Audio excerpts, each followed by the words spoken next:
Assalamualaikum warahmatullahi wabarakatuh. Jumpa lagi di Copy Paste. Jangan lupa di save.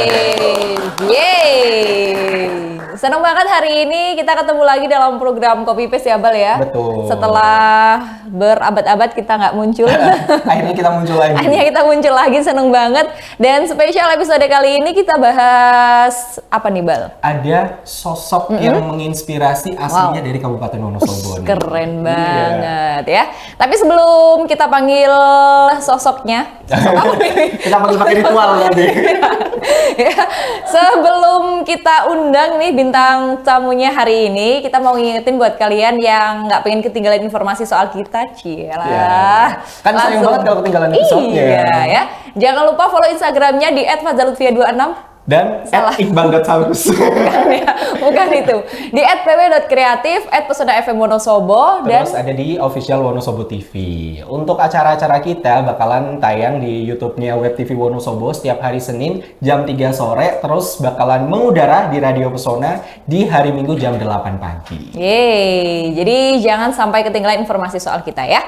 Nah, ngomong-ngomong, tadi kita udah bahas sedikit nih. Kita akan ngobrol sama kakak cantik dari Wonosobo asli nih. Kakak cantik berarti cewek? Iya dong. Kakak cantik berarti cewek. Iqbal lebih penasaran sama prestasi-prestasinya nanti apa? Nah, itu dia. Dia punya kehidupan yang menarik ya. Karena kehidupannya jauh berbeda dengan Wonosobo gitu. Betul. Tapi gimana lebih lanjutnya langsung aja. Ini dia ada Kak Ajeng. Gimana kabarnya Mbak Ajeng? Alhamdulillah baik. Alhamdulillah baik ya. Ini seneng banget karena akhirnya tuh Mbak Ajeng main ke Copy Paste karena udah menghubungi dari beberapa waktu yang lalu ya Mbak. Lama Mbak Ajeng kebetulan pulang tapi sayangnya nggak bisa. Nah, baru kali ini akhirnya main ke sini. Ini untuk kesibukan belakangan ini lagi ada kegiatan apa Mbak? Mempersiapkan pernikahan. Udah spill ya? Poin banget. Jangan tanya status ya. Nggak boleh. Gak boleh. Nggak boleh. Tapi berkarya atau kerjanya di bidang apa nih Mbak? Mbak Ajeng? Di bidang media dan jurnalistik. Di bidang media dan jurnalistik ya. Tapi Mbak Ajeng ini kan asli Wonosobo ya Mbak ya? Betul. Asli Wonosobonya mana nih Mbak? Saya tinggal di Bugangan. Oh, Bugangan nih ya, 5 langkah lah dari sini. Bisa dibilang seperti itu. Deket lah ya, deket. Oke, jadi Mbak Ajeng ini apakah kalau kita bilang berarti seorang jurnalis, konten kreator atau gimana nih Mbak? Sebenarnya kalau secara legal pekerja swasta aja sih jatuhnya. Gitu. Cuma kalau dibilang jurnalis ya memang saya ada sertifikasi jurnalis. Kalau konten kreator juga sehari-hari memang saya bikin konten gitu. Jadi emang ya sefleksibel itulah kalau dunia kreatif. Oke. Kalau medianya sendiri di apa Mbak? Saya di Narasi TV. Jadi Mbak Ajeng ini adalah orang di balik Mbak Najwa Shihab ya Mbak Nana. Jadi proses kreatifnya juga Mbak Ajeng ada di dalamnya gitu ya. Betul. Wow, keren nih. Nah, sebelum di Narasi ini Mbak Ajeng gimana nih? Sebelumnya saya di media juga di mojok.co tahun 2020-an sampai 2022 ya, kurang lebih 3 tahun gitu. Sebelumnya juga di media namanya hipwi.com itu media 2016-2017 tuh booming banget, tapi sekarang karena mungkin shifting ya medianya, jadi sekarang Hipwi udah nggak ada. Jadi saya waktu itu pindah ke Mojok di tahun 2020, terus 2022 dibajak ke Narasi. Berarti memang awal karirnya langsung terjun ke dunia media gitu? Betul. Oke. Nah ini yang bikin penasaran adalah kenapa akhirnya memutuskan untuk terjun ke dunia media dan apa yang ngebuat tertarik? Sebenarnya kalau jawaban jujur emang saya bisanya itu doang. Soalnya dari SMP, SMA itu emang nulis, hobinya sukanya nulis, terus terlibat di kayak redaksi sekolah, terus mading, kepengurusan mading sekolah, terus waktu kuliah juga di kampus juga di bidang media gitu. Kalau di kampus emang rada beda, saya di perfilman gitu. Jadi ada rada broadcastnya dikit gitu. Jurusannya juga kuliah tuh S1 S2 juga komunikasi terus gitu. Emang bisanya itu doang. Jadi memang menekuni dunia komunikasi gitu ya. Betul. Wow, luar biasa nih. Jadi apalagi kan akhirnya membangun membangun karir dari awal memang udah fokus di dunia tulis menulis awalnya ya Mbak ya. Oke, kalau di Hipwi sendiri dulu awalnya menulis apa nih? Ada topik khusus gitu nggak? Ada, dulu tuh awal banget saya di Hipwi itu justru nulis di rubrik atau kanal namanya Boys. Jadi soal hobi cowok gitu. Jadi ketika itu Hipwi itu memang membutuhkan penulis yang ngerti soal hobi cowok, kayak misalnya otomotif, terus games, IT elektronik gitu-gitu, tapi dari perspektif cewek gitu. Jadi waktu itu akhirnya saya daftar, keterima. Itu benar-benar pekerjaan pertama saya yang kayak bingung kan waktu lulus kuliah kan, kita mesti bingung ya mau kemana. Semua orang ya. Ini kok nggak dapat kerjaan gitu, kayak udah lulus kuliah, udah selesai skripsi kok kayak maksudnya pressure banget kan, nggak menghasilkan uang. Akhirnya kan ngelempar kemana-mana tuh, sempet pengen kayak ke perusahaan besar, kayak ke Unilever lah, ke Wings lah, ke apa gitu, karena mungkin jurusan atau rezekinya emang belum dapat gitu ya. Terus waktu daftar ke Hipwi, karena saya kirim tulisan gitu, mereka bilang ini kayaknya yang nulis nih emang udah terbiasa menulis nih. Jadi dari editornya langsung interview, terus beberapa hari kemudian udah langsung suruh kerja. Gitu. Jadi memang bekal nulis padahal ya. Wow, luar biasa. Kalau dulu di waktu masih sekolah gitu, memang ada apa ya, minat khusus terus belajar khusus soal menulis gitu nggak, Mbak? Iya, waktu SMP tuh ekskul yang saya ikutin tuh jurnalistik. Jadi saya di SMP 1 Wonosobo. Dulu tuh sama Bu Eko. Jadi emang kalau ada acara-acara gitu, misalnya seminar-seminar apa gitu kan ya, itu biasanya saya mengajukan diri gitu. Gak apa-apa Bu, saya ikut aja gitu. Terus ekskul jurnalistik juga sering latihan nulis, latihan interview orang gitu kan. Saya juga sering nongkrong di Arpusda dulu, zaman dulu kan, baca-baca buku. Terus ya emang mungkin dari SMP udah kebangun kayak gitu ya, jadi pengen ke arah situ karena saya ngerasa kayaknya enjoy nih nulis, terus baca buku, terus kayak ada banyak banget ilmu yang bisa digali gitu. Kayak nulis kan bisa bermacam-macam ya, ada nulis esai, nulis fiksi, non fiksi, opini gitu ya. Opini banyak gitu. Setelah dari Hipwi kemudian ke Mojok gitu ya. Mojok ini kan jadi salah satu media yang mempunyai genre penulisan tuh yang berbeda gitu ya. Karena jenis penulisan Mojok itu kan berbeda dan susah juga untuk bisa masuk tulisan ke sana gitu. Itu gimana ceritanya akhirnya masuk ke Mojok, Mbak? Mojok itu lagi-lagi mungkin karena rezeki. Cari kehidupan yang lebih baik. Kebetulan Mojok tuh lagi cari orang yang emang mereka tuh ngerti teknis soal page views web. Jadi kayak kalau di website itu kan zaman dulu emang media online ya, lagi bener-bener perang page views gitu. Jadi dulu di Hipwi itu istilahnya kalau di Jogja tuh Hipwi itu yang paling banyak dibaca orang gitu.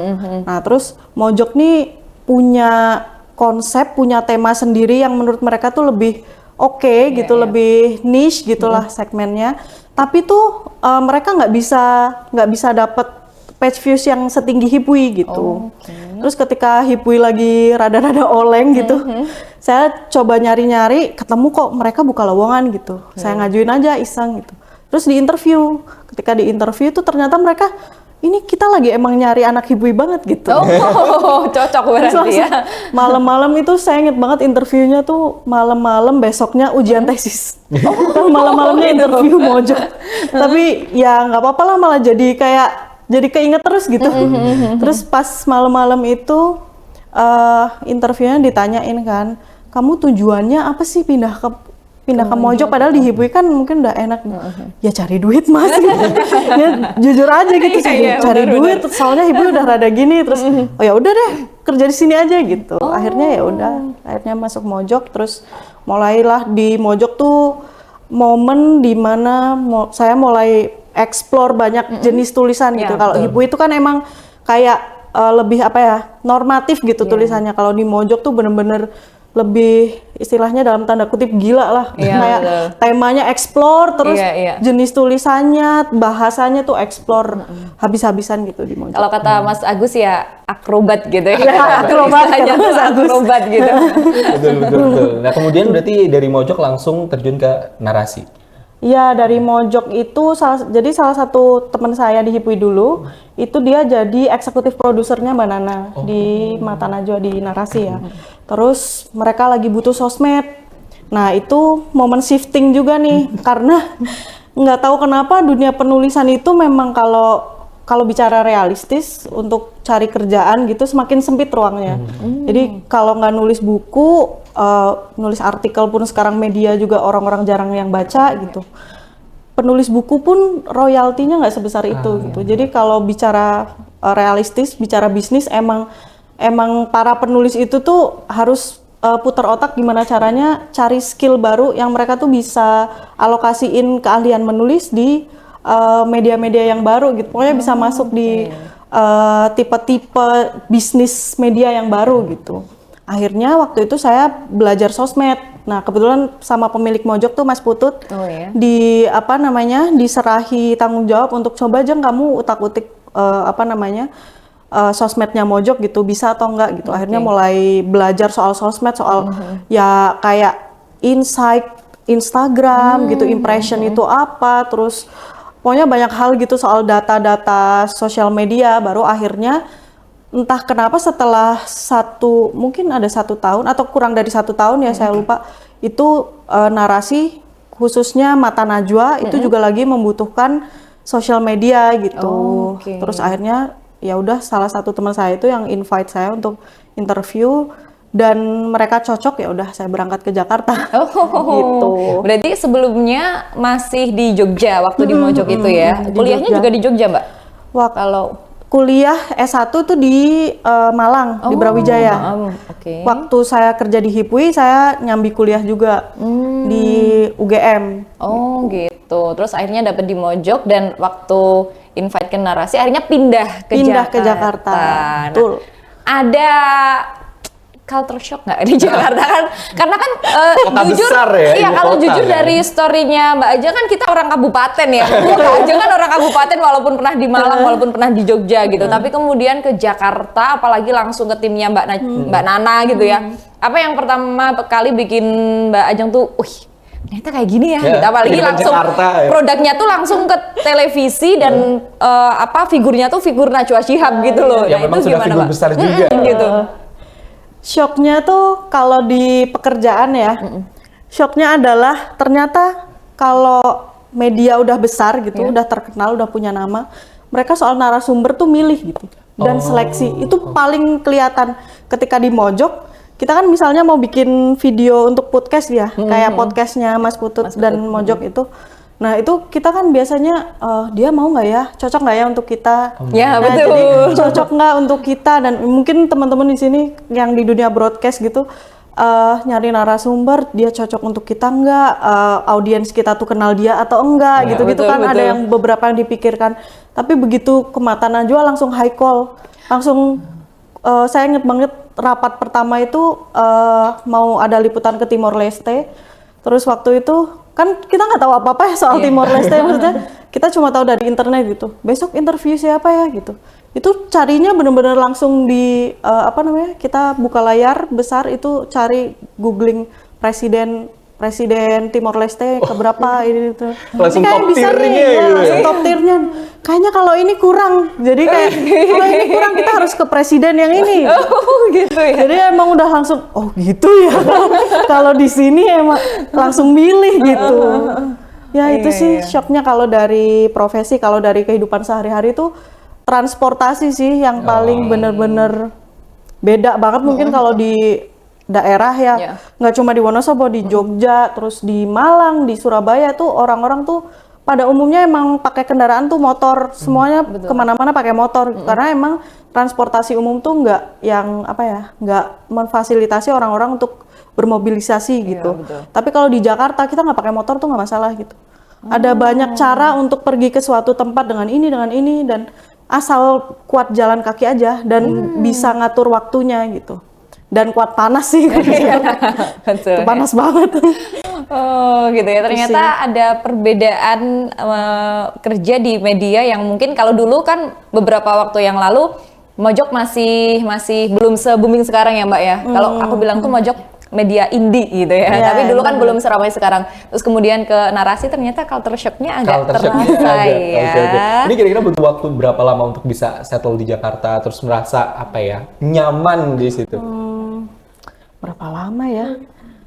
Nggak terasa bener-bener langsung, karena kerja di Jakarta tuh bener-bener lari banget.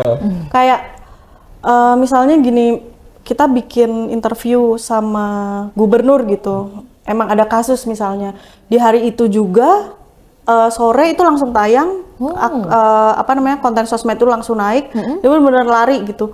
Setelah beberapa bulan saya kayak, oh saya ngerti nih polanya kayaknya emang harus cepet gitu, karena semakin cepet semakin oke kan, isu kan ganti terus tiap hari, apalagi ada sosmed, udah ada orang-orang kan aksesnya di sosmed, akses infonya, dan itu banyak banget informasi.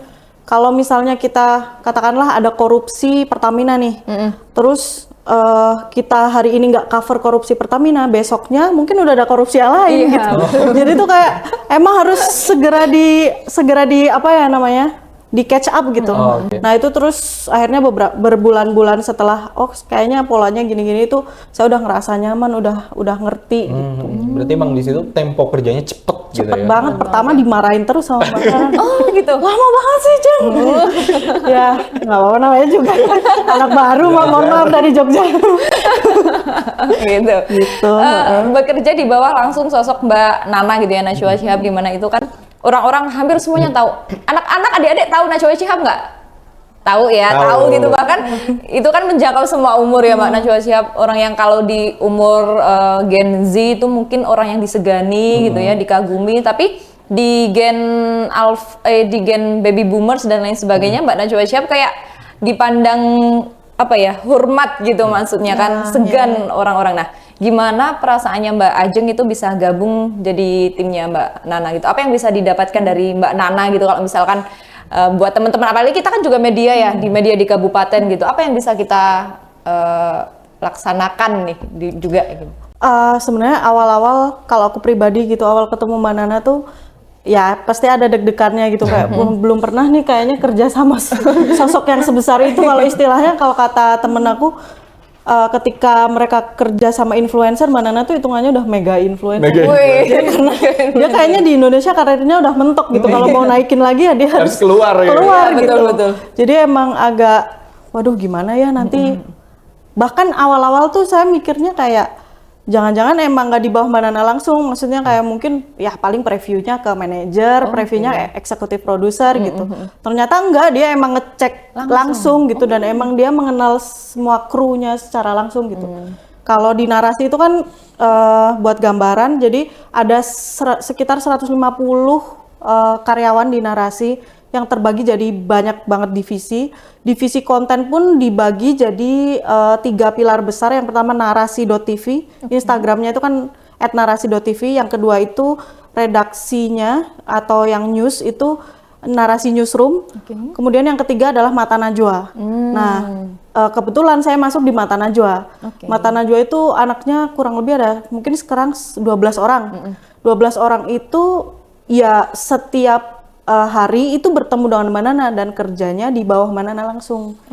Jadi emang bener-bener apa istilahnya, kerja langsung. Dan itu awalnya juga kayak takut gitu kan, mau preview misalnya aku bikin konten gitu, konten berita, Mbak Nana ini udah jadi gitu kan, kadang takut dihakimi, takut salah dan lain-lain gitu. Tapi lama-lama udah terbiasa. Tapi yang satu yang aku salut banget sama Mbak Nana adalah, kadang orang itu lupa bahwa Mbak Nana adalah jurnalis senior yang dia bekerja sudah puluhan tahun.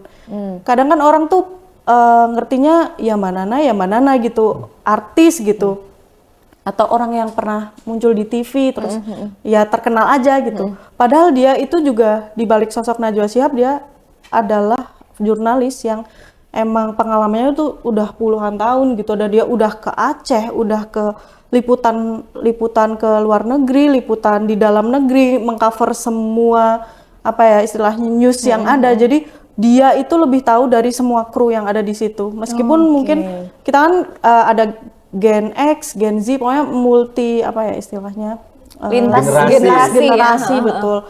Itu sebenarnya Mbak Nana tuh lebih paham gitu. Makanya kayak setiap kita ngasih usulan, ketika Mbak Nana nggak cocok ya kita ngikut aja karena Iya, karena kayaknya dia lebih tahu gitu.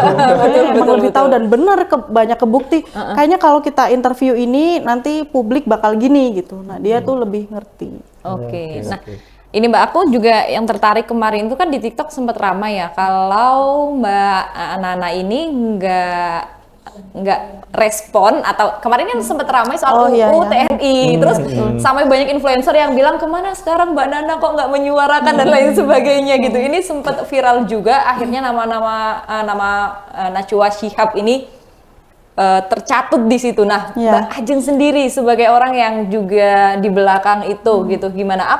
Apakah memang hanya diem aja atau sebenarnya lewat jalan lain kan kita juga nggak tahu gitu ya, gimana nih Mbak? Sebenarnya kita juga karena saya di sosmed ya tiap hari baca komen itu kadang stres sendiri kayak kenapa sih gitu. Karena sebenarnya Mbak Nana itu kan sosok, Mbak Nana itu sosok, kita nggak bisa menaruh semua hal itu ke sosoknya Mbak Nana gitu. Kemudian narasi adalah media dan kita itu sebenarnya punya agenda setting khusus gitu untuk kita bikin berita atau info apa yang kita harus sampaikan ke publik gitu.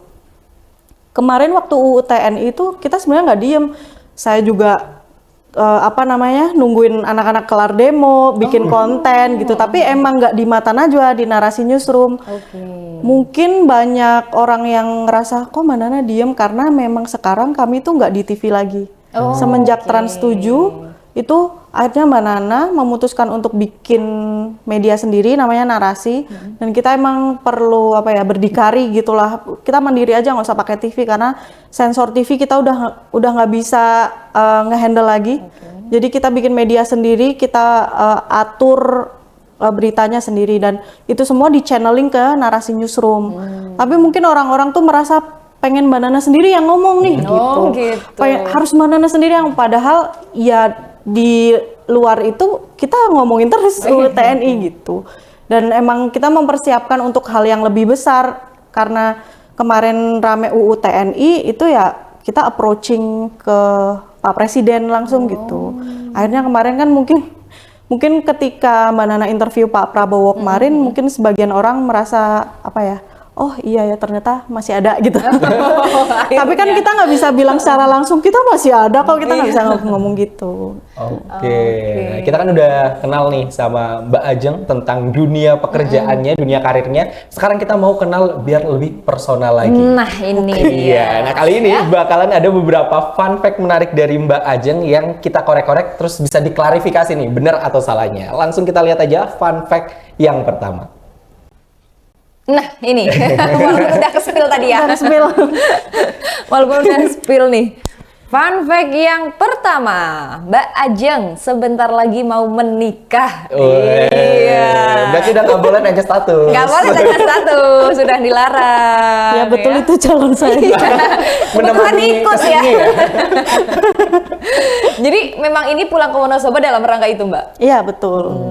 Dalam rangka itu ya. Ini kalau di Narasi mau nikah gini dikasih izin berapa hari nih Mbak? Susah banget kemarin nego-negonya. Akhirnya ya udahlah, cukup lah yang penting. Cukup.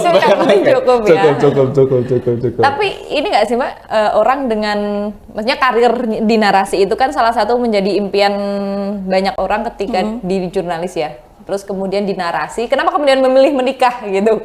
Apakah kan banyak orang yang seperti itu ya, kayaknya ini aku lagi enjoy, aku nggak mau menikah. Mau karir gitu. dulu aja gitu.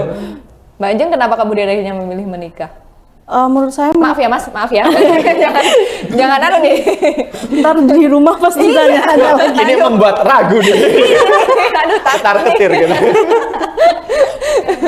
Kalau menurut saya tuh menikah tuh bukan hal yang bakal mengganggu karir sih. Iya. Sebenarnya itu hal yang bisa beriringan. Jadi kita nggak bisa. Kadang tuh perempuan emang kayak selalu ditanyain, kamu pilih anak atau karir kamu, suami atau karir kamu, padahal ya kalau kita bisa dua-duanya kenapa enggak gitu. Kenapa perempuan harus selalu suruh memilih gitu.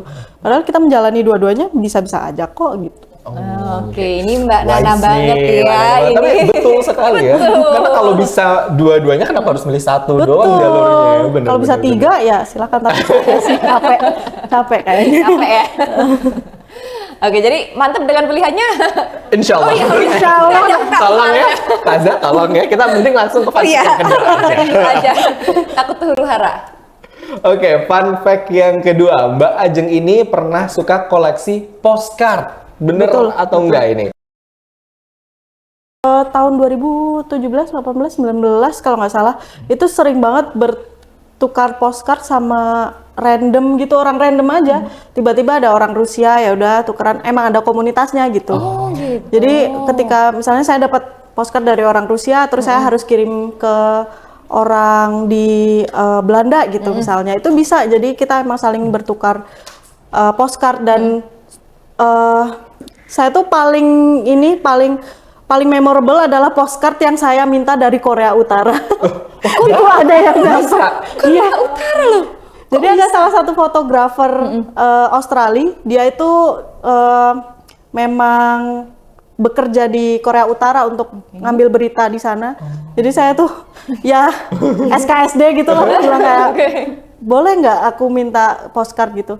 Ya dia kirim, dia mau aja kirim gitu dan nyampe, dan kayak emang postcard yang nyampe itu sangat provokatif sih, lagi nginjek. Jadi ada tentara Korea Utara lagi nginjek kepala tentara US. Dan itu nyampe Indonesia. Oh gitu ya. Aman tapi kan nyampe Indonesia. Aman. Tapi udah aku lihat kan postcard punya Mbak Ajeng ini kan banyak ya dari berbagai negara gitu. Apakah kemudian dijadikan koleksi, terus kemudian yang paling penasaran tuh apa gitu Mbak sebenarnya yang menarik dari postcard gitu ya? Kalau kita kan kayaknya apa sih postcard buat apa gitu. Sebenarnya saya tuh sekarang udah jarang banget postcard karena sering banget postcardnya tuh nyangkut di mohon maaf Pos Indonesia, saya minta tolong di upgrade karena nggak tahu kenapa sering banget postcard itu dari Eropa itu nyangkut terus di Pos Indonesia. Ketika saya minta nggak ada Mbak, nggak ada. Mungkin kalau misalnya mau suuzon sih, jangan-jangan emang ada yang suka koleksi juga terus kayak diambil atau gimana, atau memang simply ya karena itu postcard kan hanya dengan perangko ya. Iya, betul. Jadi kayak ya udah emang nggak bisa masuk Indonesia karena cuma dengan perangko. Saya nggak ngerti sih itu gimana regulasinya atau gimana alur bisa nyampe sini gitu. Jadi beberapa waktu belakangan emang nggak terlalu aktif lagi. Dan sekarang orang tuh udah beralih ke postcard digital. Tapi postcard yang lama masih saya simpan. Bener-bener saya simpan di rumah. Ada maksudnya menarik karena lihat perangkonya itu ada macam-macam, ada budaya misalnya dari Itali, bangunan-bangunan Itali, terus ada kayak foto-foto, ada culture-nya gitu, dari random people, orang-orang stranger gitu yang kita nggak kenal. Jadi bisa apa sih istilahnya? Oh, ada orang yang pernah tuh saya sama orang usia 60-an gitu. Jadi dia emang hobinya tinggal merajut terus kirim-kirim postcard ke orang-orang gitu. Oke. Tapi kalau tadi kan sudah dijelaskan kalau yang paling memorable yang dapat dari Korea Utara. Kalau yang paling favorit dan rasanya paling berharga ini yang mana ini? Yang Korea Utara. Yang Korea Utara itu. Oh ya, Korea Utara paling favorit, paling berharga. Ini nggak mau dipajang biar memprovokasi seluruh orang. Mungkin banyak yang bakal setuju dan relate karena pengen dalam tanda kutip sebel sama USA juga. Apalagi sekarang ini ya. Iya. Aduh, dunia sedang diacak-acak sama Gemini ya. Oke. Mungkin kita langsung lihat aja ada fun fact yang terakhir. Nah, ini dia. Mbak Ajeng, kalau waktu luang suka main TTS? Betul. Apakah ini salah satu cara untuk tetap mengasah pengetahuan biar tetap sharp gitu? Kayaknya kalau pengetahuan sih nggak se-sharp gitu. Tapi ternyata nggak, dari dulu tuh emang saya suka beli TTS tuh mulai dari 2000-an. Yang di majalah-majalah yang gitu. Gambarnya cewek-cewek. Tapi saya nggak mempedulikan sampulnya, yang penting ngisi. Terus ngisi dari koran Kompas, dari koran Suara Merdeka dulu kalau nggak salah ada juga sih TTS gitu. Tapi makin kesini makin susah kan cari TTS betul, yang bener-bener cetak. Cuma kemarin tuh Kompas emang ngeluarin TTS tuh kalau nggak salah ada 15 seri. Itu dari zaman dulu Kompas seri keberapa gitu. Di Gramedia banyak tuh saya beli. Dan ternyata ketika saya baca-baca gitu, kan depan ada kayak penjelasan kenapa kami membuat seri TTS spesial. Itu ternyata orang main TTS tuh bisa melawan pikun katanya. Terus bagus deh. Saya Faza lanjutkan. kayaknya harus deh. Kayaknya aku harus Faza main kayaknya TTS ya. harus TTS deh Faza. Tapi emang menarik ya Mbak main TTS tuh? Bikin Menarik, pusing nggak sih menarik justru kan, malah? Mbak? Pusing loh main TTS. Enggak sih, seru tuh. Kayaknya aku seru ada. tipe yang kepikiran kalau misalnya ada kolom yang belum keisi, mau next ke halaman selanjutnya tapi yang ini belum keisi, mau browsing di internet kayak guilty banget Iya, rasanya, iya. bukannya malah jadi tambah beban pikiran gitu. Enggak sih, ya santai aja sambil kayak ngisi-ngisi, ntar lama-lama juga kalau ini nggak tahu nih ya udah tinggal aja, cari yang lain. Kalau di nggak sejago itu juga sih saya. Enggak ya. Kalau di narasi gitu sampai menginfluence orang-orang buat main TTS gitu Mbak?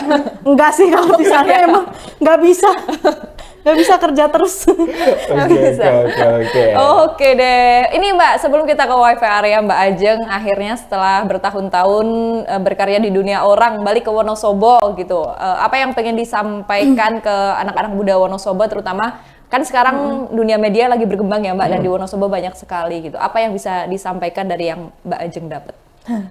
Apa ya, kayaknya saya kurang bijak gitu buat menyampaikan. Sebenarnya dunia kreatif tuh luas banget, jadi kesempatannya juga luas banget, asal kita tuh bener-bener pinter cari peluang gitu. Karena media tuh ternyata dulu kita ngira bahwa koran dan majalah adalah satu-satunya media yang emang bakal bertahan lama, ternyata mereka nggak bertahan lama. TV juga kita merasa, TV kan media paling konvensional di Indonesia, yang kita tuh tahu dari dulu orang menonton TV, sampai sekarang orang-orang masih nonton TV, tapi ternyata Gen Z, terus mungkin teman-teman seusia saya gitu di kosan, mereka udah nggak pada nonton TV, mereka nontonnya YouTube. Untuk itulah sebenarnya di dunia media dan dunia mungkin jurnalistik juga ya, kita tuh perlu adaptif gitu terhadap perkembangan medianya itu sendiri, media as toolsnya itu sendiri, sama perkembangan bentuknya. Apakah sekarang audiens tuh lebih suka media yang seperti apa? Karena pesan itu, kalau dalam komunikasi ya, pesan itu sebenarnya bisa dikemas dengan berbagai macam cara gitu. Yang penting si pesan ini itu tetap sampai. Misalnya kalau sekarang kita mau kritik pemerintah soal RUU TNI, kita nulis di esai di koran mungkin nggak nyampe gitu. Tapi kalau teman-teman misalnya bikin TikTok, analisis di situ, ngomong di depan kamera, terus bilang asal itu valid, asal risetnya jelas, asal pesannya oke, pasti akan sampai ke audiens sih. Oke, luar biasa banget ya Mbak Ajeng. Tepuk tangan dong. Adaptif ya? Keren. Gimana Mas? Tambah mantep kan? Kita berusaha memantapkan lagi. Kan. Oke, kita akan lanjut ke segmen kedua ya teman-teman. Kita masuk di segmen wifi area. Bagi passwordnya dong.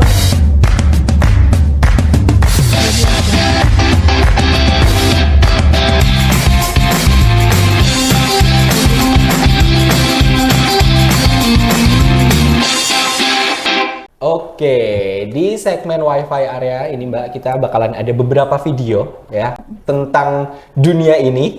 Kita nggak tahu videonya akan keluar bakalan apa. Pokoknya nanti minta Mbak Ajeng untuk nanggepin aja tentang video yang akan kita tayangkan. Nanggepinnya berapa kalimat nih? Sepanjang mungkin selama kita durasi baterainya masih bisa. Takutnya nginep di sini jadi nanti. Durasi baterainya masih sanggup ya.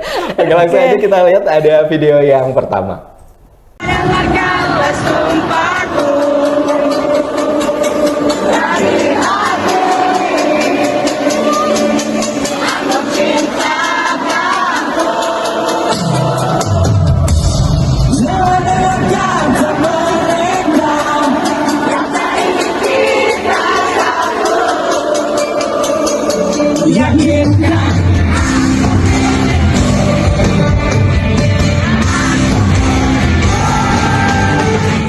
Ini adalah salah satu kita ambil nyolong di Instagram. Instagramnya Pak Ajeng. Mohon dulu izin, mohon maaf. Liputan konser bersejarah sekalian nonton konser. Bersama Mbak Nananya. Bersama Mbak Najwa Shihab. Gimana Mbak itu ceritanya?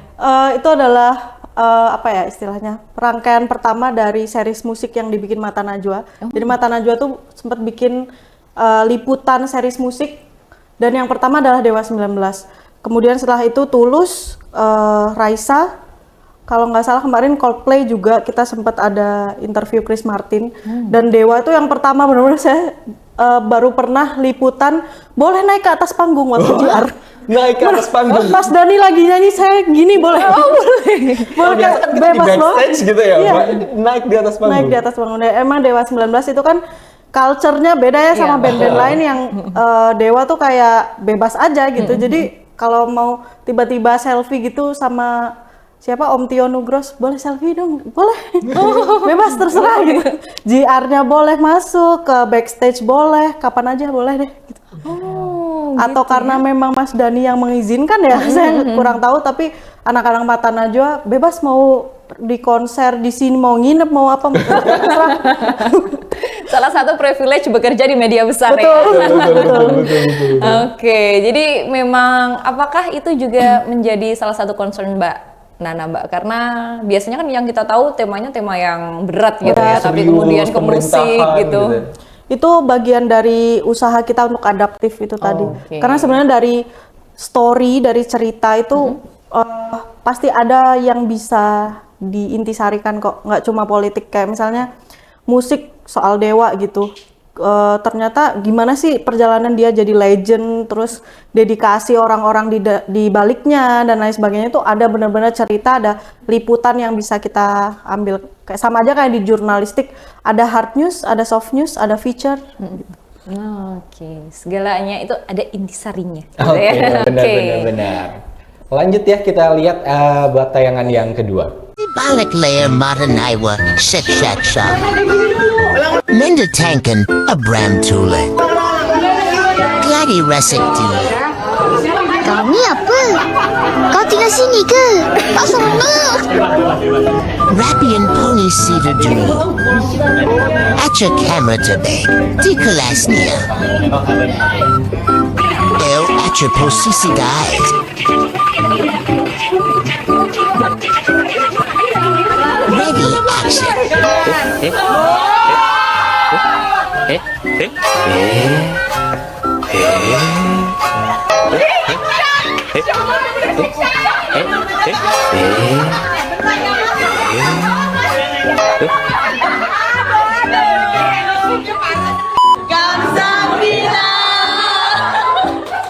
Kalau tadi kita sudah membahas pekerjaan, kalau kerja bersama Mbak Nana, berarti ini salah satu kedekatannya ya bersama dengan Mbak Nana. Ini kalau Bisa sosok dibilang. kedekatannya sama tim-timnya sendiri gimana nih kalau dari video tadi kayaknya lumayan dekat sih.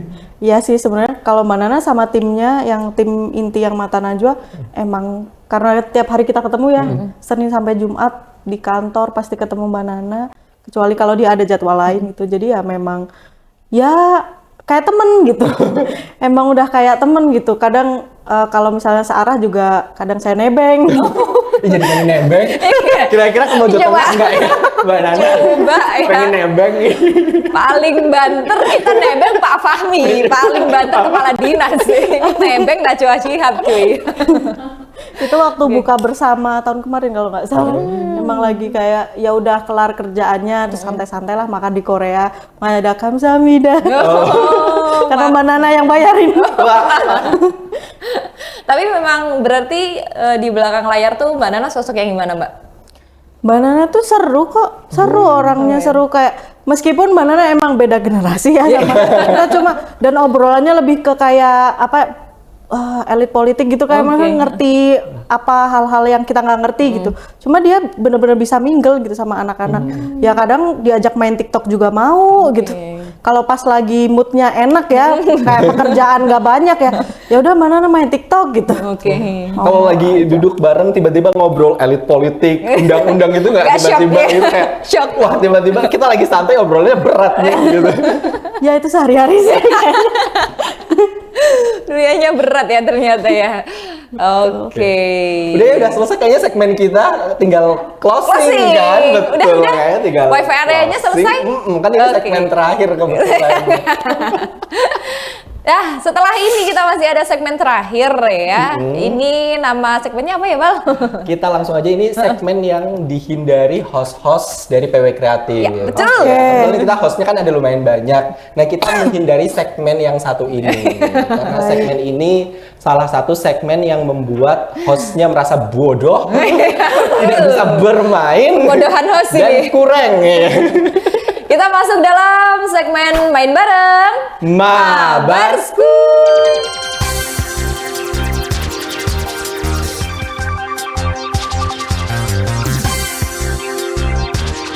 Oke, di segmen terakhir ini main bareng kita akan bermain bersama sebenarnya ke Iqbal sama Mbak Ajeng aja sih.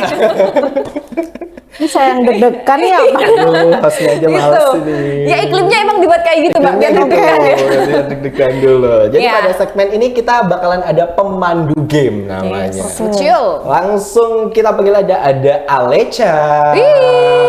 Halo. Halo.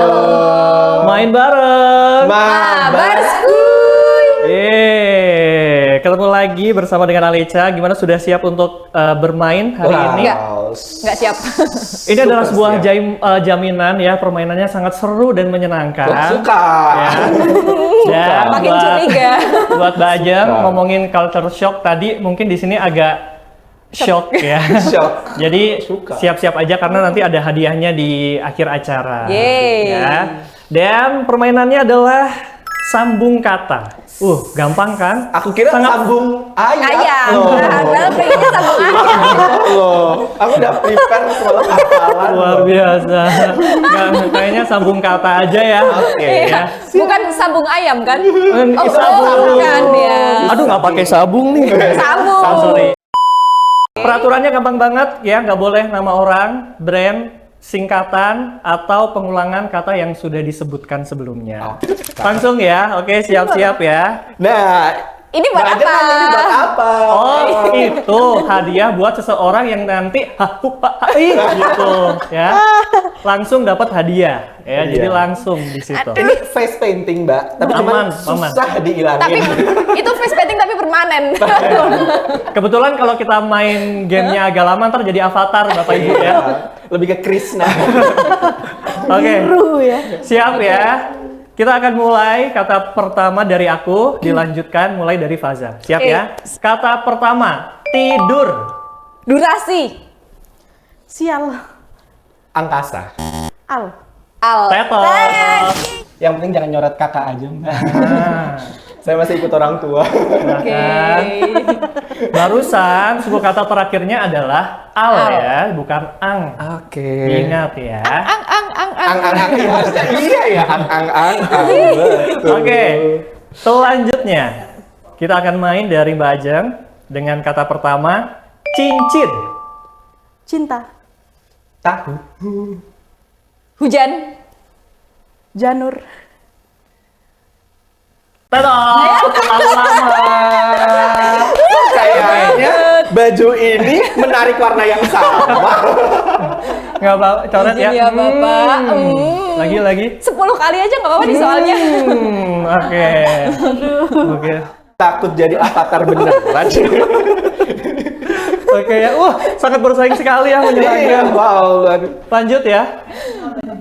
Iqbal udah siap? Wah, ready aku. Karena kita akan mulai dari Iqbal Oke. dengan kata pertama, merdeka.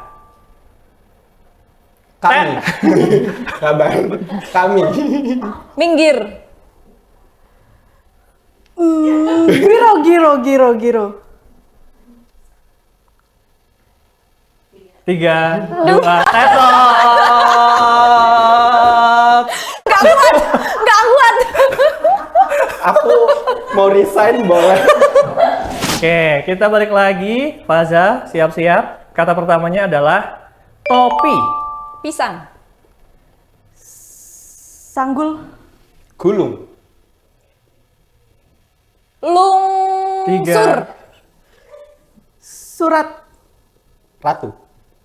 Tuan. Anduk. Dukun. Kunci. Cinta. Tampilan. Landak. Daki. Kijang. Cangkrik. 3, 2, tetot. Mohon maaf, Mbak. Mohon maaf ya Mbak. Aduh ya Allah. Wah, Udah. mantap ya. Udah mulai. Mereka pengantin ini. Pasti. Ya ampun. Oke, kita mulai dari Mbak Ajeng, boleh bersiap. Katanya adalah durian. Antri. Trisula. Lampu. Puan. Anduk. Dukun. Kunci. Udah tapi ya. Cinta. Tahi. Hitam. Tampan. Panjang. Jangkar. Karung. Rungkat. Bahasa Jawa. Rungkat. Bahasa Jawa. Rungkat bahasa daerah. Ada. Maksa banget. Permisi. Silakan. Aku di bola mata boleh nggak? Isinya di dalam. Terima kasih sudah bermain. Semoga menyenangkan. Ketemu lagi di Copy Paste selanjutnya. Dadah. Dadah. Terima kasih Alexa. Wah, luar biasa. Sekarang tahu kan ya. alasannya kenapa kami menghindari segmen terakhir. Ternyata karena coret-coret. Luar biasa ya. Makasih lo Mbak Ajeng lo udah mau Ya, dicoret lo ya. sama-sama. Terima kasih juga untuk kesempatannya luar biasa sekali. Kita belajar banyak terutama dengan media-media yang cukup besar. Kita juga bekerja di bidang media. Semoga buat teman-teman yang ada di Wonosobo terutama yang kerja di bidang media juga dengan melihat tayangan ini bisa mendapatkan banyak ilmu. Nah, Betul sekali. Nah, mungkin Mbak Ajeng bisa diinfokan nih setelah ini kan menikah, terus apakah masih Oh, kamu di mau minta Wonosobo? undangan? Enggak. Apakah masih di Wonosobo atau kemudian melanjutkan karir kemana gitu? Sebenarnya bilang nggak? Gitu ya. Nggak. Sebenarnya calon saya adalah seorang WNA, jadi saya nanti akan ngikut dia ke Belanda kayaknya. Oh gitu. Naturalisasi mungkin dia jadi timnas. Ini adalah programnya Pak Erick Thohir. Oh, atau mungkin ini Mbak Ajeng adalah realisasi dari hashtag kabur aja dulu. Betul. Waduh. Langsung jadi. ya, langsung. Berarti Iqbal besok carinya yang WNA. Mungkin suaminya ada kenalan, bisa kenalkan ke saya. Yang penting kabur aja dulu lah. Oke, thank you Mbak Ajeng. Thank you juga Kak. Siapa nih namanya? Willy. Kak Willy. Coba Bal. Kak Willy, aku suruh ngapa? Oke, intinya terima kasih Mbak Ajeng, sukses terus dan semoga Amin. bisa terus menjaga komunikasi sama teman-teman di Wonosobo. Amin, Kalau amin. main jangan lupa Oleh-oleh. dari Belanda. Kalau ketebak. Iya. Intinya thank you dan terakhir mungkin pesan buat Mas Willy. Buat warga Wonosobo aja boleh nggak? Buat warga Wonosobo aja boleh nggak? Apa ya? Stay positif. Stay positive. Oke. Yeay. Terima kasih buat semuanya yang sudah menyaksikan tayangan episode kita hari ini. Jangan lupa untuk selalu melihat tayangannya Copy Paste yang akan tayang di YouTube-nya Web TV Wonosobo setiap hari Senin jam 3 sore. Terus bakalan mengudara juga di Radio Pesona 92,1 FM di hari Minggu jam 8. Jam 8. Juga yang mau pantengin kegiatan kita, langsung aja ke Instagramnya di @bw.kreatif, @pesona FM Wonosobo, @official TV Wonosobo. Official Wonosobo TV. Official. Instagramnya Mbak Ajeng ada apa nih Mbak? Instagramnya Mbak Ajeng Ajeng.rizka. Oke, kalau aku ada di iqbal.saurus. dan @fazalutfia26 ya. Nanti di sini. Di sini. Oke, akhirnya kita pamit. Kita jumpa lagi di program selanjutnya. Tetap pantengin terus Copy Paste. Jangan lupa di-share.